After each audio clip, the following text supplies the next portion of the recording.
नमस्कार, मैं सुरेश कुमार, इतिहास व्याख्याता। आज हम मध्यकालीन भारत के इतिहास में मुगलों की मनसबदारी व्यवस्था के विषय में अध्ययन करेंगे कि मनसबदारी व्यवस्था क्या होती थी, जिसमें हम देखेंगे कि मनसबदारी प्रथा के तहत इसकी पृष्ठभूमि, मनसब का अर्थ, मनसबदारों की किस्म व श्रेणियाँ, मनसबदारों की नियुक्ति, जात और सवार मनसब, वेतन और भत्ता, मनसब की श्रेणियाँ, मनसबदारों द्वारा सैनिकों की भर्ती, जब्ती प्रथा, अकबर के बाद मनसबदारी प्रथा के दोष एवं मुगल सेना के अन्य दोष। तो पृष्ठभूमि, अकबर के शासन के प्रारंभिक वर्षों में शाही सेना में मंगोल, तुर्क, उज्बेक, अफगान तथा ईरानी आदि विदेशी सैनिकों की भरमार थी। सैनिक दलों के संचालक अधिकारी भी उसी जाति के होते थे, जिनके की सैनिक अर्थात मंगोल सैनिक दलों के अधिकारी, मंगोल तो उज्बेकों के उज्बेक। इन अधिकारियों को अपनी तथा अपने सैनिकों की सेवाओं के बदले में जागीरें प्रदान की जाती थी। हुमायूं में नेतृत्व शक्ति का अभाव था, अतः उसके शासनकाल में उपयुक्त सैन्य अधिकारी केंद्रीय सत्ता के पूर्ण नियंत्रण में नहीं रहे। उन्होंने जागीरों के अनुरूप निर्धारित संख्या में सैनिक रखने भी बंद कर दिए। इससे मुगलों की सैनिक शक्ति कमजोर पड़ने लगी। इसके अलावा ये सैनिक अधिकारी समय समय पर अपने स्वार्थों की पूर्ति के लिए गैर कानूनी तथा धोखाधड़ी के काम भी करने लगे। सैन्य व्यवस्था में किसी भी प्रकार के सुधार का वे हमेशा विरोध करते थे। अकबर सैनिक सत्ता का केंद्रीकरण करना चाहता था ताकि अनियंत्रित सैन्य अधिकारियों पर अंकुश लगाया जा सके और सैनिक सत्ता सही अर्थों में सम्राट के हाथ में आ जाए। मनसबदारी प्रथा अकबर की इसी विचारधारा का परिणाम था। मनसब का अर्थ, अकबर द्वारा शुरू की गई मनसबदारी प्रथा मुगल व्यवस्था की एक चारित्रिक विशेषता थी। मनसब एक अरबी भाषा का शब्द है जिसका अर्थ है स्थान निश्चित करना। मनसबदारी प्रथा का उद्देश्य साम्राज्य के अधिकारियों में एक क्रमानुसार पद व्यवस्था कायम करना था। साम्राज्य के समस्त अधिकारियों एवं कर्मचारियों की भर्ती सैनिक अफसरों के रूप में की जाती थी। चाहे उनका काम कुछ भी हो, उनका पद व वेतन का निश्चय और शासन तथा दरबार में उनकी श्रेणी व मर्यादा उनके मनसब के आधार पर तय होता था। अबुल फजल के अनुसार सम्राट अकबर ने मनसबदारों को मनसब देहवासी यानी 10 के नायक से 10,000 सैनिकों का अधिकारी तक निर्धारित कर दिए, परंतु 5,000 के ऊपर के मनसब अपने श्रेष्ठ पुत्रों के लिए आरक्षित किए गए। 1585 ईस्वी में मनसब की सर्वोच्च सीमा को बढ़ाकर 12,000 कर दिया गया और अमीरों को 7,000 तक के मनसब दिए जाने लगे।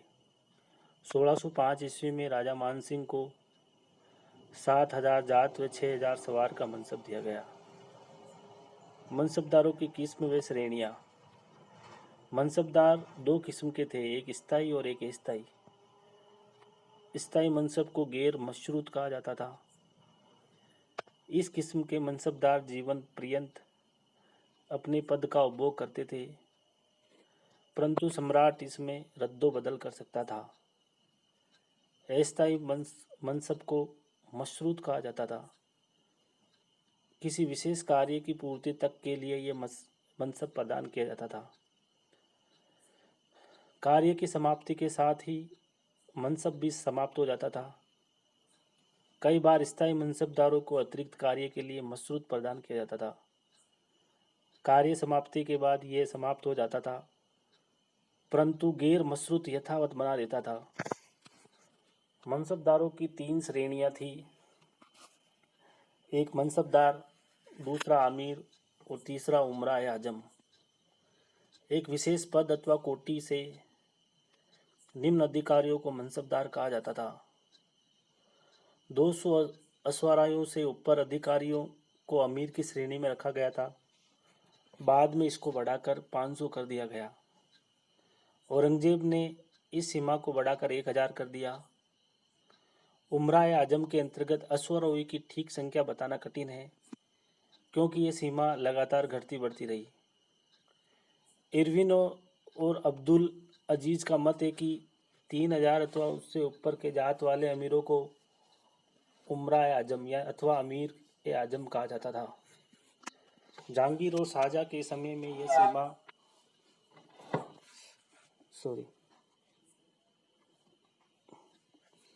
जहांगीर और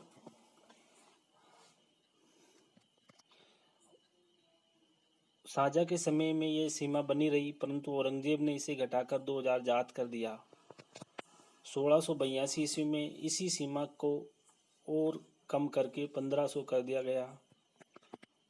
मनसबदारों के लिए अपने मनसब के हिसाब से सैनिक तथा पशु रखना आवश्यक नहीं था, परंतु उन्हें अपने अधीन अपनी मनसब की संख्या के एक निश्चित भाग तक सैनिक अवश्य रखने पड़ते थे।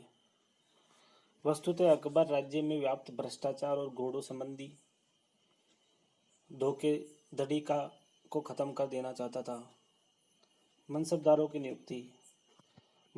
की नियुक्ति सम्राट द्वारा की जाती थी और उनकी पदोन्नति अथवा पदावनति सम्राट की कृपा अथवा प्रसन्नता पर निर्भर थी। सामान्यतः सम्राट शुभ अवसरों पर या सैनिक अभियान के आरंभ में अथवा अंत में मनसबदारों के मनसब में वृद्धि करता था, परंतु ऐसा करना सम्राट के लिए अनिवार्य नहीं था। 1505 ईस्वी में जब राजा टोडरमल बंगाल के सफल अभियान से वापस लौटा, तब सम्राट ने उपहार आदि देकर उसका सम्मान तो किया, परंतु उसके मनसब में वृद्धि नहीं की थी। अबुल फजल के अनुसार मनसबदारों की नियुक्ति सामान्यतः प्रतिदिन होती रहती थी और शायद ही कोई दिन जाता हो जब किसी को मनसब प्रदान नहीं किया जाता हो अथवा किसी के मनसब में वृद्धि न होती हो। मनसब के उम्मीदवार बख्शी द्वारा सम्राट के सन्मुख प्रस्तुत किए जाते थे और उसकी स्वीकृति के बाद उसकी नियुक्ति का परवाना जारी किया जाता था। जात और सवार मनसब। 1594 ईस्वी में अकबर ने सवार पद आरंभ किया। इससे पूर्व मनसब में केवल जात शब्द का प्रयोग किया जाता था। प्रत्येक मनसबदार से यह आशा की जाती थी कि वह अपनी मनसब के अनुरूप अश्वारोही सैनिक रखेगा और इसी हिसाब से उसको जागीर भी दी जाती थी, परंतु व्यावहारिक रूप से मनसबदार मनसब के अनुरूप अश्वारोही सैनिक को रखे बिना ही उतने सैनिकों का वेतन तथा जागीर का उपभोग करते रहते थे।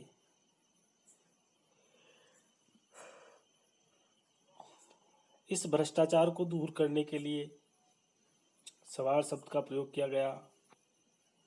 अब मनसबदारों के मनसब में जात और सवार पद का उल्लेख किया जाने लगा। स्पष्ट है कि जात और सवार शब्द दो अलग अलग अर्थों में प्रयुक्त किए जाते थे। दुर्भाग्यवश जात और सवार शब्दों की सही व्याख्या अभी तक नहीं हो पाई है। विभिन्न विद्वानों ने इन शब्दों के विभिन्न अर्थ निकाले हैं। ब्लैकमैन के अनुसार जात सैनिकों की संख्या का बोधक था, जिसके रखने की आशा मनसबदारों से की जाती थी, और सवार मनसब उस संख्या को बताता है जो वास्तव में मनसबदार रखते थे। मनसबदार के वेतन का भुगतान जात संख्या के आधार पर किया जाता था। इरविन के मतानुसार सवार पद एक अतिरिक्त सम्मान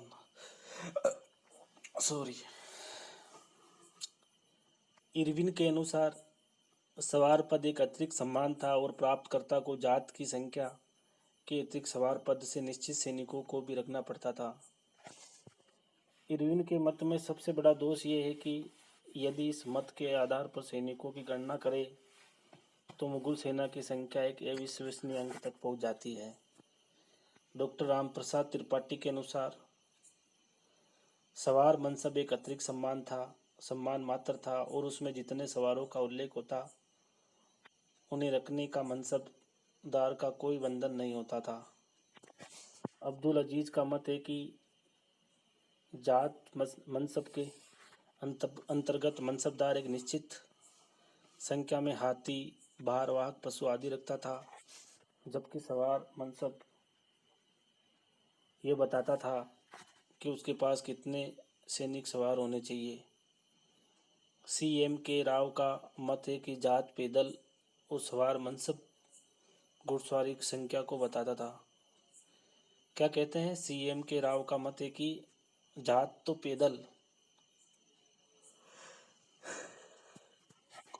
और सवार मनसब घुड़सवारों की संख्या को बताता था। जात और सवार संबंधी इन विरोधी विचारों के आधार पर इनका सही अर्थ निकालना अत्यधिक कठिन है।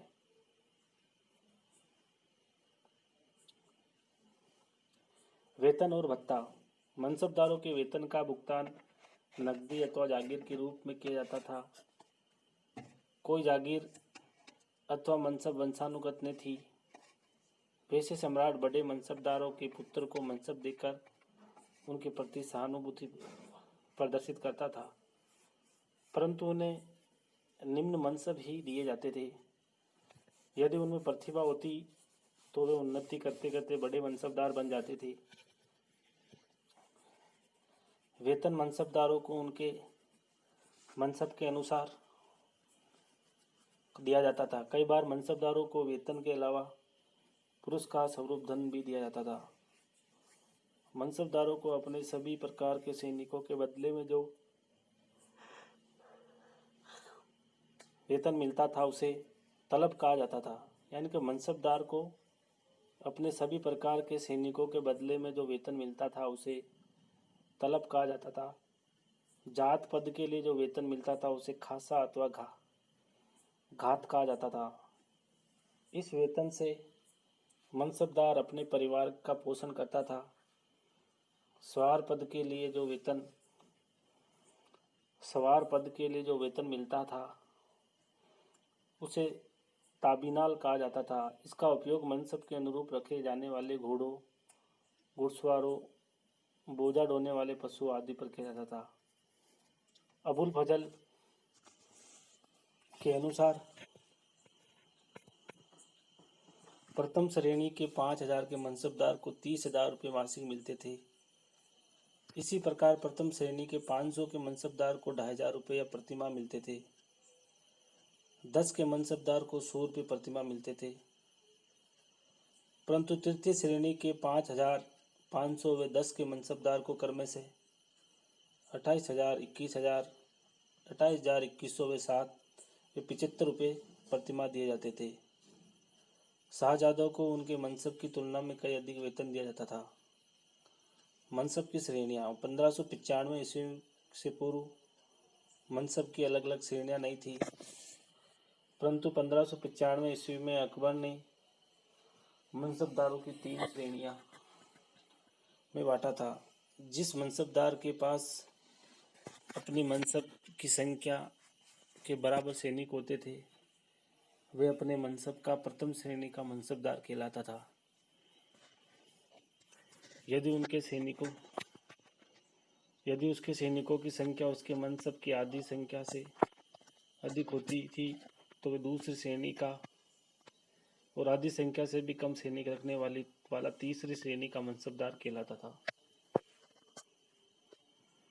इसी वर्गीकरण के आधार पर उन्हें वेतन भी दिया जाता था, परंतु यह जरूरी नहीं था कि किसी उच्च मनसब प्राप्त मनसबदार को शाही दरबार में भी उच्च पद प्राप्त हो। उदाहरणार्थ राजा मानसिंह को 7,000 मनसब प्राप्त था, किंतु उसको दरबार में कभी भी मंत्री का पद प्राप्त नहीं हो सका, जबकि उससे कम मनसब वाले अबुल फजल के दरबार में काफ़ी प्रतिष्ठा थी और कई वर्षों तक मंत्री पद पर बना रहा। सैनिक विभागों के अधिकारी सैनिक नहीं रखते थे, परंतु आवश्यकता पड़ने पर उन्हें सैनिक सेवा देनी पड़ती थी। कोई भी मनसबदार समस्त मुगल सेना का नायक नहीं था। स्वयं सम्राट ही प्रधान सेनापति होता था। वे किसी भी मनसबदार को किसी भी अभियान का मुख्य सेनापति नियुक्त कर सकता था और कभी कभी उसकी सहायता के लिए उससे भी उच्च मनसब वाले मनसबदारों को नियुक्त किया जाता था।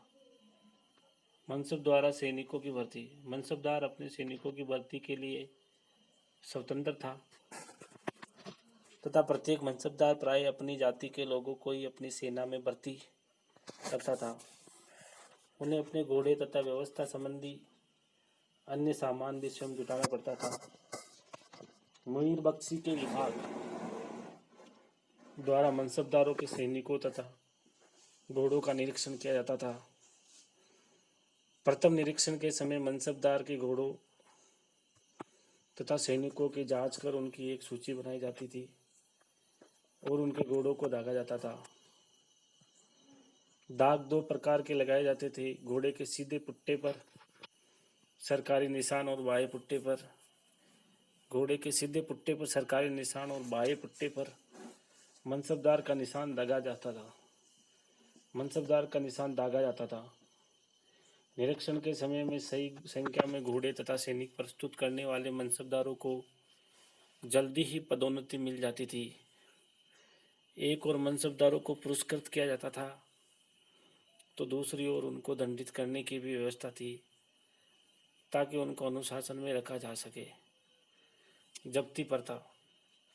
मनसबदारी से संबंधित जब्ती प्रथा के बारे में विद्वान लोग के एक मत नहीं है। इस प्रथा के अंतर्गत मनसबदार अथवा अमीर की मृत्यु के बाद उसकी संपत्ति को राज्य जब्त कर लेता था। यानी कि इसका एक कारण तो ये माना जाता है कि मनसबदार हमेशा ही राज्य के ऋणी रहा करते थे और मनसबदार की मृत्यु के बाद राज्य अपने ऋण की वसूली के लिए उसकी संपत्ति को कुर्क कर लेता था। दूसरा तर्क ये दिया जाता है कि राज्य की सेवा में रहते हुए मनसबदार समस्त धन अर्जित करता था, इसलिए उसकी मृत्यु के बाद उसकी संपत्ति पर राज्य का अधिकार माना जाता था। जो भी कारण अथवा तर्क रहा हो, इस प्रथा के कारण मुगल काल में कुलीन वर्ग का उत्कर्ष नहीं हो सका। मनसबदार के पुत्रों को नए सिरे से अपना जीवन युद्ध शुरू करना पड़ता था। अबुल फजल ने जब्ती प्रथा के बारे में कोई जानकारी नहीं दी है, परंतु विद्वानों का मानना है कि अकबर के शासनकाल में भी ये प्रथा किसी न किसी रूप में प्रचलित थी, परंतु ये प्रथा विशेष परिस्थितियों में ही लागू की जाती थी। जैसे कि नंबर 1, यदि किसी मनसबदार का कोई उत्तराधिकारी नहीं होता। नंबर 2, यदि उस पर राज्य का बकाया निकलता और जागीर का हिसाब साफ किया हुआ नहीं होता तो मनसबदार की संपत्ति जब्त कर ली जाती थी, परंतु जिन मनसबदारों के उत्तराधिकारी होते थे उन्हें मनसबदारों की संपत्ति में से काफ़ी को दे दिया जाता था। उन्हें कितना हिस्सा दिया जाए यह बादशाह की इच्छा पर निर्भर करता था। इस संबंध में कोई निश्चित नियम नहीं थे। बर्नियर ने इस प्रथा को जंगली कहा है। बर्नियर जो कि फ्रांसीसी यात्री था ने इस प्रथा को जंगली कहा है। अकबर के बाद मनसब की सीमा में तेजी के साथ बढ़ोतरी होती गई। जहांगीर के शासनकाल में मनसब की सीमा 40,000 तक पहुंच गई। 1617 ईस्वी में शाहजादा खुर्रम शाहजहाँ को 30,000 जात व 20,000 सवार तथा शाहजादा परवेज को 20,000 जात व 10,000 सवार का मनसब दिया गया। इसी प्रकार शहरयार को 12,000 जात व 8,000 का सवार का मनसब मिला। जब शाहजहाँ ने अपने पिता के विरुद्ध विद्रोह किया तब परवेज का मनसब बढ़कर 40,000 जात व 30,000 सवार कर दिया गया। शाहजहाँ के शासनकाल में मनसबों की सीमा और अधिक बढ़ाने का प्रयास किया गया। दारा सिक्कों को 60,000 जात व 4,000 सवार का मनसब दिया जाता था। सूजा को 20,000 जात व 15,000 सवार, औरंगजेब को 20,000 जात व 15,000 सवार और मुराद को 15,000 जात व 12,000 सवार के पद दिए गए। औरंगजेब ने भी अपने पुत्रों को उच्च मनसब दिए। शाहजादा मोहम्मद सुल्तान को 20,000 जात व 10,000 सवार, मोहम्मद आजम को 20,000 जात व 9,000 सवार। इसी प्रकार उसने अपने पोत्रों को भी उच्च मनसब प्रदान किए। इस संबंध में ध्यान देने योग्य बात यह है कि मनसब की बढ़ोतरी केवल बादशाही के पुत्र पोत्रों में मनसबों में ही की गई थी। साम्राज्य के किसी भी अमीर को इतने उच्च मनसब नहीं दिए गए थे। अकबर के बाद मनसबदारों की संख्या में निरंतर वृद्धि होती गई और औरंगजेब के समय में तो विशेष वृद्धि हुई। मनसब की सीमा में बढ़ोतरी हुई, परंतु मनसबदार के वेतन में किसी प्रकार की बढ़ोतरी नहीं हुई। उल्टे उनके वेतन तथा भत्ते कम होते गए। शाहजहाँ के समय से ही गिरावट आरंभ हो जाती है और औरंगजेब के शासनकाल में अर्थव्यवस्था अस्त व्यस्त हो जाने से स्थिति और भी विकट की गई।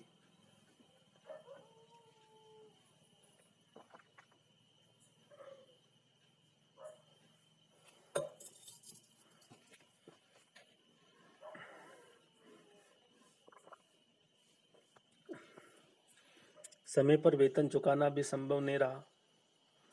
उदाहरणार्थ, अकबर के समय में एक साधारण अश्वारोही को 9,610 दाम यानी कि 240 रुपये प्रति वर्ष वेतन मिलता था। जहांगीर के समय यही वेतन बना रहा, परंतु शाहजहाँ के समय के शासनकाल में के अंतिम वर्षों में तथा औरंगजेब के शासनकाल में 8,000 दाम 200 रुपये प्रति वर्ष वेतन दिया जाता था। वेतन में कटौती के साथ रसद खुराकी में भी कटौती की गई।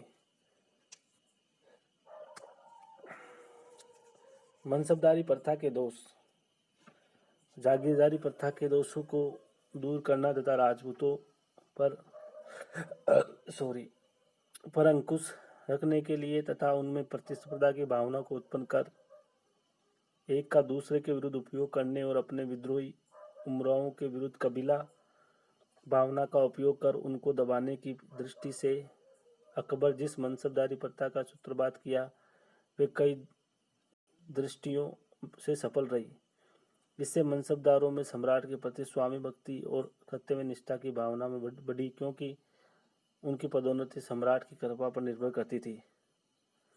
सभी व्यवस्था से योग्य व्यक्तियों को उत्तरदायित्वपूर्ण काम सोचने में आसानी हो गई थी।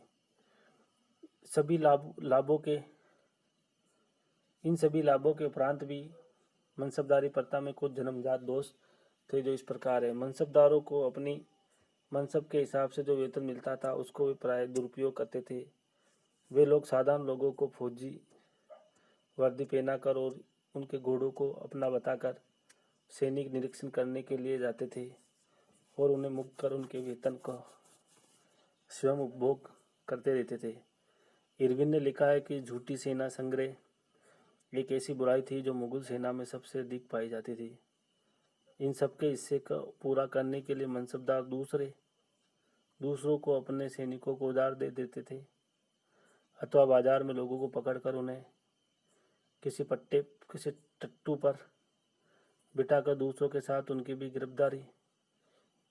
उसकी भी गिनती योग्य सैनिकों में करा देते थे। इस प्रकार राज्य जितना खर्च करता था उतना ही वे योग्य सेना उसे नहीं मिल पाती थी। नंबर 2 है, मनसबदार के सैनिक बादशाह की तुलना में अपने मनसबदारों के प्रति अधिक स्वामी भक्त होते थे। सैनिकों का भुगतान यद्यपि शाही खजाना से होता था, परंतु मनसबदार और बादशाह में संघर्ष जाने की स्थिति में प्राय मनसबदार का ही पक्ष लेते थे। मनसबदारों को अपने सैनिक भर्ती करने की स्वतंत्रता थी। धीरे धीरे मनसबदारों का नैतिक पतन होता चला गया और सैनिक भर्ती में भ्रष्टाचार को रोकना असंभव हो गया।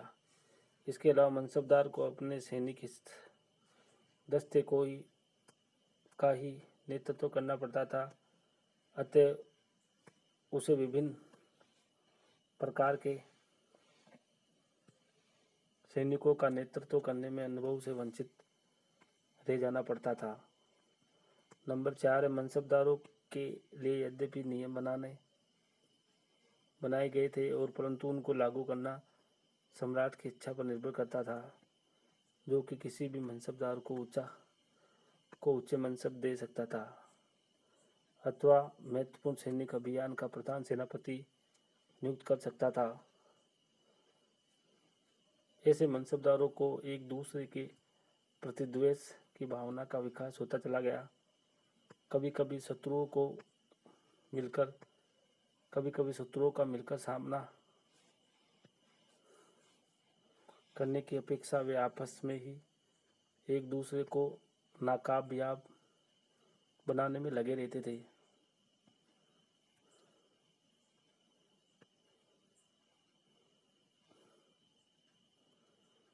मनसबदारों के बीच में बढ़ता हुआ द्वेष मुसलमान साम्राज्य के लिए घातक सिद्ध हुआ।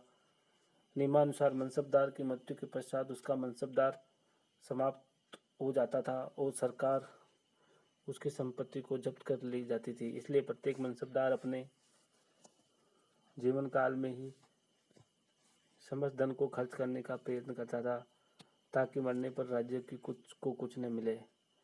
इस मनोवृत्ति से एक तरफ तो उन्हें अत्यधिक विलासी बना दिया और दूसरी तरफ वे हमेशा कर्ज में डूबे रहते थे। बहुत से मनसबदार को युद्ध क्षेत्र की ओर कूच करते समय भी अपने साथ अनेक सेवक, नर्तकियां और हरम की स्त्रियां तक को ले जाते थे। इससे सेना की गति बहुत धीमी पड़ जाती थी। नंबर 6, मनसबदारी व्यवस्था में केंद्रीकरण होने से उसमें वे एकता की भावना विकसित नहीं हो पाई, जो एक राष्ट्रीय सेना के लिए अत्यधिक आवश्यक होती। विभिन्न मनसबदारों के अंतर्गत विभिन्न सैन्य दलों के रखरखाव और रण कौशल का स्तर भी भिन्न भिन्न होता था, इसलिए उनमें अनुशासन एवं योग्यता की समानता नहीं थी। नंबर 7 है, एक अन्य दोष मनसबदारों सैनिकों की पर्याप्त प्रशिक्षण व्यवस्था का न होना था। मनसबदारों ने अपने सैनिकों को प्रशिक्षण देने की व्यवस्था नहीं की और मुगल सम्राटों ने भी इसके लिए उन पर दबाव नहीं डाला। मुगल सेना के अन्य दोष।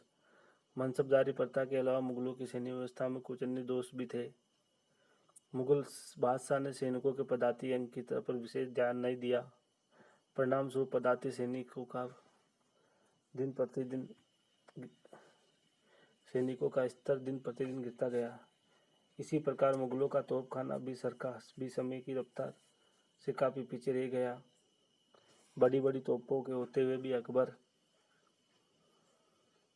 असीरगढ़ जैसे किले पर कोई सक्रिय प्रभाव न डाल सके। शाहजहाँ के समय में कंधार मुगल सेना अपनी तोपों के होते हुए भी असफल रही। औरंगजेब के समय में जब मराठों ने छापामार युद्ध प्रणाली का सहारा लिया तब तोपों की रही सही उपयोगिता भी समाप्त हो गई। इसी प्रकार मुगलों ने नौसैनिक शक्ति की अपेक्षा भारतीय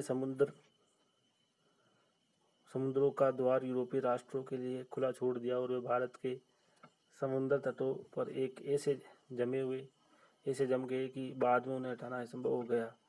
मुगल सेना की धीमी गति भी उनका एक मुख्य दोष थी। औरंगजेब की मृत्यु के बाद उपयुक्त दोषों के कारण मुगल सेना अपनी शक्ति को खो बैठी और ऐसी स्थिति में मुगल साम्राज्य का अंत हो जाना नितांत आवश्यक था। इस प्रकार हमने मुगल मनसबदारी व्यवस्था का विस्तार से अध्ययन किया। धन्यवाद।